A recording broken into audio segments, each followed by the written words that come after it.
You can change the world. Learn from proven change makers from all walks of life. They'll show you how to raise money, invest for impact, and so much more.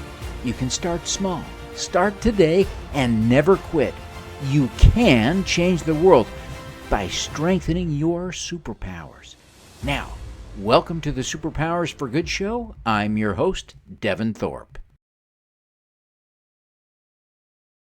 Hello, everyone. I am so excited today. We've got with us Shubber Ali, who is the CEO of Garden for Wildlife. We're going to have such a great conversation. He was at COP28 in Dubai. He's got a crowdfund campaign going right now. You don't want to miss this episode, so stick around. Shubber, welcome to the show. We're thrilled to have you. Thanks, Devin. Great to be here. Well, we're thrilled to have you. You know, you're doing such amazing work. Tell us. Let's start by setting the kind of a foundation for our conversation. Tell us about Garden for Wildlife. Yeah, so Garden for Wildlife is unique in a number of different respects. It's actually the culmination of a 50-year-old program that was started by the National Wildlife Federation back in 1973. And the focus has really been mainly for most of those 50 years, education of people about the importance of native habitat to protect species like the monarch butterfly, which I think most of the viewers have probably heard about the plight of how endangered they are right now. But it was more than just the monarchs. It's pollinators across the board, which we rely on, and songbirds that rely on them. And so this program has been educational. It's created something called certified wildlife habitats, mainly in people's yards, including my own yard here. There's almost 300,000 of those now across the country created in the last 50 years, as well as 10,000 schools, like elementary schools and other places that have habitats that were put in for the kids. But about 4 years ago, when my family moved to Maryland from California, the house that I bought had a huge lawn, and I'm not a big fan of lawn. I've been gardening for decades, and so I immediately set out to go and put in a garden to help, the birds and the butterflies and the bees. And it was about that time that this book came out. I'm going to quote Doug Tallamy's book. He's a advisor to the National Wildlife Federation's book is called Nature's Best Hope, and I highly recommend you read it. People oftentimes say a book changed their lives. This one literally did change my life because I wouldn't be doing what I'm doing today. This company wouldn't exist had I not read the book. And what I discovered in the book was that everything I've been doing for gardening for over 20 years was actually not only not helping the environment, it was actually hurting the environment. And so it was a bit of a jarring moment for me. And the reason was actually very simple. I had been going to the big box garden stores for decades, you can think of the names of those stores, and buying the plants that they sold there and putting them in the garden. The problem is that those plants, it turns out, are primarily all invasive species. In fact, I actually went to the local one by me, Googled every single plant in the store, and not one of the plants they sold was a native plant. The problem with that is native plants are actually the food source for the caterpillars of many of the pollinators, the butterflies, the moths, etc. And those caterpillars are the food source for the songbirds. And so as the book laid out very clearly, by wiping out all the native beautiful flowers and plants that are out there, we have systematically destroyed not only the pollinators, but over 3 billion pairs of nesting songbirds, which is why you just don't see as many these days. And you see sparrows and crows and things like that, and pigeons, of course, in every city. But all the beautiful birds that we're used to, whether cardinals, wrens, blue jays, uh, chickadees, all sorts of things, they've all basically really diminished in terms of population. And so I read the book. I immediately set out to go find native plants. I found out how difficult they were to find. And this is a core problem in the marketplace is a lack of supply. Unless you find like a small local native nursery near you, it's oftentimes just impossible to get them. So I went to the National Wildlife Federation. And at the time, I was one of the global leads for innovation at Accenture, which is a large global consultancy.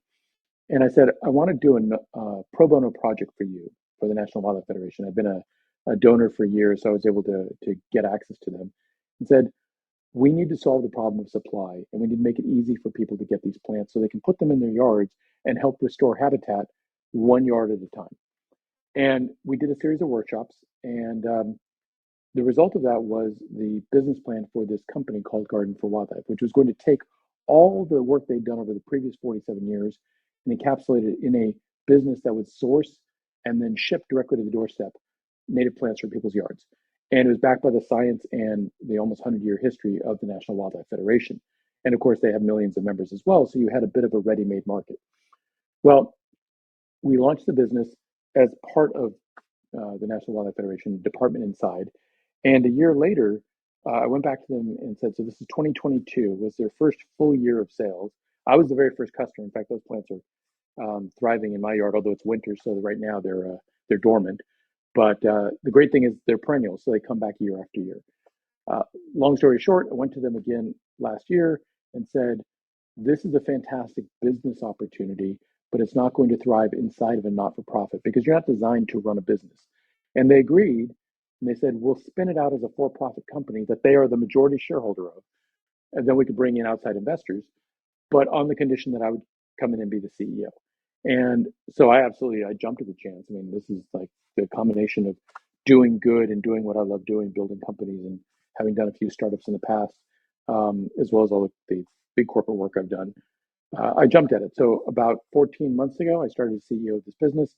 We've since started to scale the operations, brought in a number of new people as well, and we officially spun out as a separate company with our biggest shareholder being NWF, the National Wildlife Federation, and then the employees. And now we brought in outside investors as well.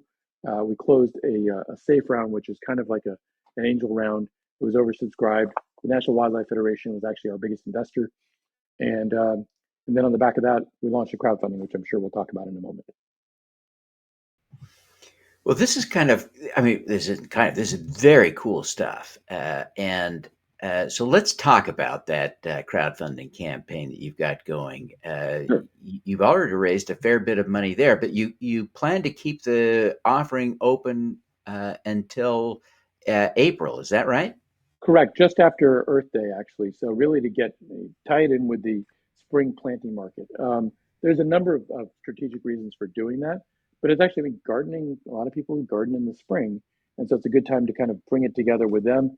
Here's a chance not only to buy plants from us, which we would love people to do, gardenforwildlife.com, but then actually be a shareholder in this business because the native plant business is, a multi-billion-dollar business today, but it's primarily restoration work. And what we want to do is open up the supply so that everybody can get this easily. One of the biggest challenges of native plants, which I didn't mention, is, excuse me, one of the biggest challenges is actually knowing what's native to you. Because, of course, every plant is native somewhere. But the issue is what's native to your specific area. And the National Wildlife Federation actually built a database with the help of, it was actually work that was led up, I think, by Professor Tallamy and some of his research students to build what's called a native plant finder database. And that has virtually every tree, shrub, and perennial flower in the United States at the zip code level. And that actually powers our e-commerce website. So when you go to our website, all you do is plug in your zip code and it only shows you plants that are native to you. So you don't have to do any research, say, is this right for me? Is this right for my area? You can just pick the ones that are the color you want, the height you want, they match the soil conditions you want or the amount of light, full sun, part shade, full shade, etc. What season they bloom in. And then, or you can buy pre-curated collections if you want something that'll cover 3 seasons and is good for hummingbirds or for monarchs or whatever the thing is you like. You don't have to do any of the hard work. You literally just pick what you like, click buy, and plants arrive on your doorstep. That is just so cool that it works so easily to make a difference. Now, you were at COP28, so Yeah. I think you must see a connection between this work that you're doing at Garden for Wildlife and climate change. Draw that line for us. Make that connection. Yeah, and it's actually perfect that showing the roots right there because one of the things that we've discovered that's actually really fascinating, people who do research in this area already knew about it, but for me it was kind of eye-opening, is native plants, particularly the perennial flowers and grasses and sedges and things like that, have very deep root systems. So compared to turf, which most people have in most of their yards and what we've done across most of North America, which is to rip out plants and put in the sterile lawn because I don't know, it's some hold back to European colonial times. Um, those lawns have roots that most people know only go about 6 inches deep. If you rip out the lawn, you'll see it's just packed dirt below it. Native plants have roots that go as deep as 15 feet. So it has a number of benefits simultaneously. One is it opens up the ground, which allows for more absorption of rainwater. So when you get storms, instead of the water running off into back into the oceans or down, storm drains, etc., it actually can be absorbed and percolated through the ground. And that's actually really important in a state like where I live in Maryland. There's actually programs like my county, Montgomery County, has a program called Rainscapes that will give you up to $7,500 to plant rain gardens in your yard to help divert the runoff because it protects the Chesapeake Bay. Now you think about all these places where you can put this in. So one of the things I saw at COP was up until recently, the conversation's either been about carbon or about water or about biodiversity or about habitat. And for the first time, I saw this great connecting the dots that people were starting to make, saying, you can't do one in isolation. I was talking with a minister from an African nation, and she told me that in order to sequester carbon, they went and planted a bunch of gum trees or eucalyptus trees. The problem is those trees are actually native to Australia. And she said, yes, we discovered the problem when they started to destroy the water table because those plants were the wrong plants for the area. And this is part of the issues. You have to put in the plants that spent thousands or millions of years evolving to be in that place. And we all know what happens when you bring an invasive species in, whether it's, something like the snakefish or I think they had the cane toads in Australia or whatever. It could be done for the best of intentions or purely by accident, but they disrupt entire ecosystems. And what we're trying to do is help to restore those. And in doing that, you get the benefits of helping biodiversity, helping with water. But oh, by the way, these native plants also sequester a lot of carbon. So it's kind of a holistic solution, which is to me very exciting because it fits well. And I was actually asked by a number of people, when are we going to be in Europe and when are we going to be in places like the Middle East where they're actively working on putting in plants? And Saudi Arabia has a huge plan for reforesting the desert. But we need to finish getting through North America first. So I told them it's going to be a little while. As you think about this incredible work, I want to bring people back for a minute to the crowdfunding campaign. How do people find the campaign? So people are listening to this show and they're saying, man alive, this is something I want to learn more about. Where do they go to learn about this offering? So if you can see the screen, it says invest.gardenforwildlife.com. That's the place to go. If you just go to gardenforwildlife.com, I think we have a link to it there as well. And on that page, we have a video that shows you about Garden for Wildlife, our history, things we're doing, what our mission is so important. We also have, of course, all the registration documents so you can read that in detail, learn more about the business.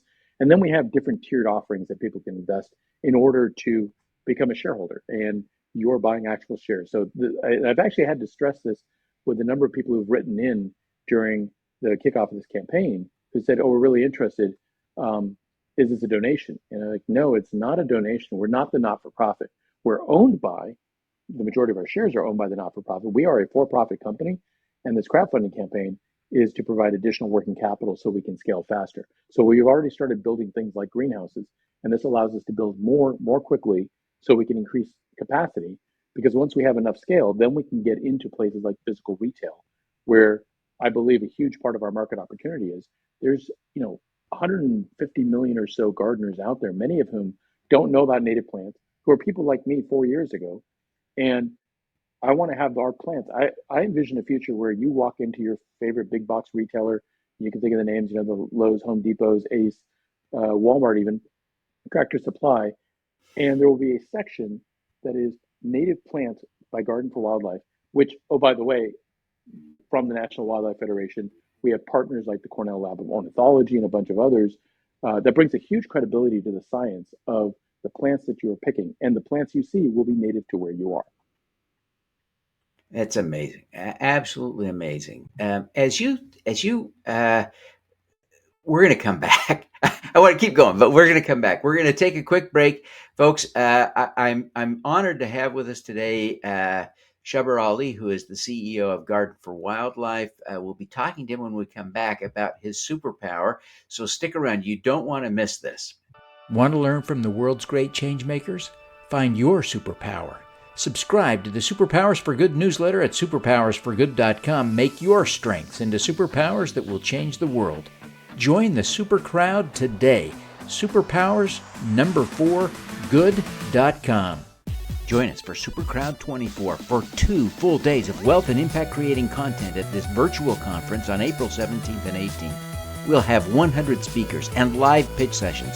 Learn how to invest like a pro and raise money from the crowd. Save 50% with the discount code SUPERCROWD at thesupercrowd.com. Join us at Supercrowd Baltimore to connect with community-focused business leaders and investors working to support diverse founders, social entrepreneurs, and community builders. Learn how to raise money from the crowd and how to invest like a pro. March 21st at the B&O Rail Museum. Register today at thesupercrowd.com. Welcome back, everyone. I should note that Shubber will be speaking. I'm here with Shubber Ali, the CEO of Garden for Wildlife, and he'll be speaking at Supercrowd Baltimore. We're excited for that. But we're going to shift gears with Shubber and talk a little bit now about his superpowers. So stick around for this important conversation. Shubber, you're a big deal. I mean, for crying out loud, let's acknowledge facts for what they are. You had a stellar career up to this point, and now you're the CEO of a company that, while sort of a startup, has deep roots in a well-established nonprofit and the whole. I mean, you're a big deal. What is your superpower? Well, first off, I have to say, you two could not avoid this business is just full of puns. And we actually joke about that in the office regularly because we almost need to have like a swear jar, but a pun jar. So deep roots, yes, we do have deep roots because we are a plant business, and they have very deep roots. So my superpower, I hate terms like that. I'll be honest, because I'm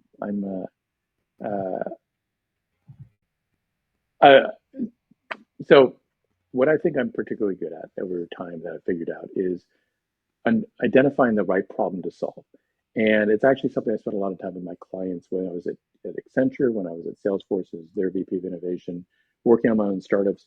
I've gotten better at it, I will say. So, early on, I think one of the first startups I worked in, which was an AI startup 22 years ago, Infoscape, we were way ahead of our time in a lot of ways in terms of the technology wasn't ready, data sets were too small. It was, but the big thing was we just talked technical to people, and it was a good learning experience looking back. So over time, I've honed what I think is my my ability, which is to actually understand what is the right problem to solve. There's a great quote that I've used for over a decade, and no one really knows where it came from. It's attributed to Einstein, but it actually turns out that's not correct.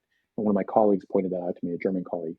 And so I've since stopped attributing it to Einstein, but it sounds like something he would say, which is if you have an hour to solve a problem, spend 55 minutes defining it and 5 minutes solving it. And to me, having spent most of my career in innovation, I love that approach because the best innovations I've ever seen out there of any kind have this almost duh quality. Like when you see them, it's just so obvious that that's the thing to do.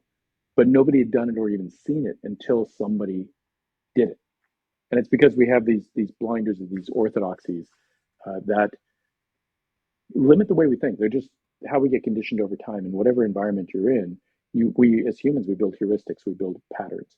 And so we stop to see the new stuff. We don't look at things. Some people use the expression, childlike wonder or whatever, or way you want to approach it, or the 6 whys.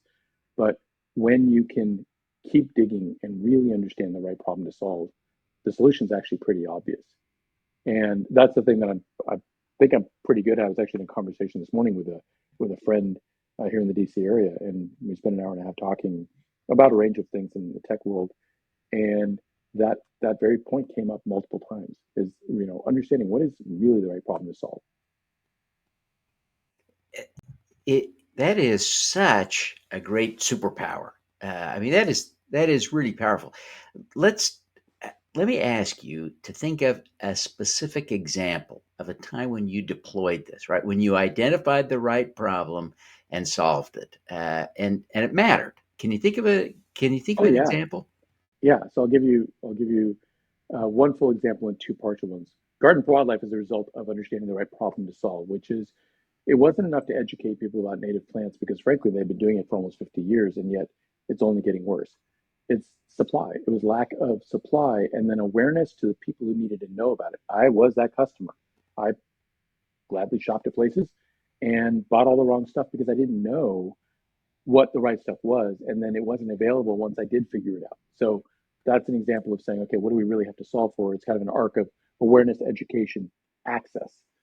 But probably my favorite example of all time is a client that almost did what we came up with. And my colleagues from my Salesforce days and I still talk about that being the best project that we did, which was we were working with the Yellow Pages, White Pages company, and this is back in 2013. So if you think about Yellow Pages, White Pages, after the 1990s, almost nobody remembers what the phone book was except something that as soon as it showed up on your doorstep, you drop it in the recycling bin or throw it away if you didn't recycle.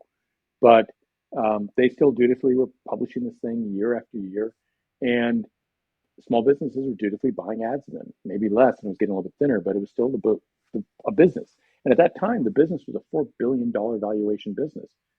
We got brought in by the telco that owned the business that actually published the Yellow and White Pages, and they just wanted to do like a digital project because we were Salesforce and we were doing digital transformation.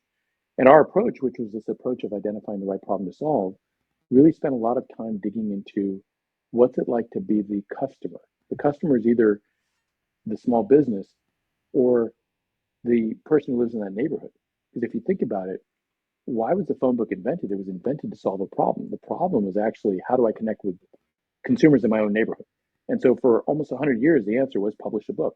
Well, book's gone. The problem is still the same problem. Small businesses actually were having a harder time connecting with people in their local area because of Amazon and all these other things, national brands who had huge advertising budgets and greater reach and all of that. And so they were struggling even more. So we said, well, what you need to do is actually focus on the small business and the consumer and how do you reconnect them in a digital age. And we created a whole platform and a model, but we started with the Simon Sinek approach, which was what's the why of your organization, rather than the what, which is the book. We said, okay, book's dead, forget about it.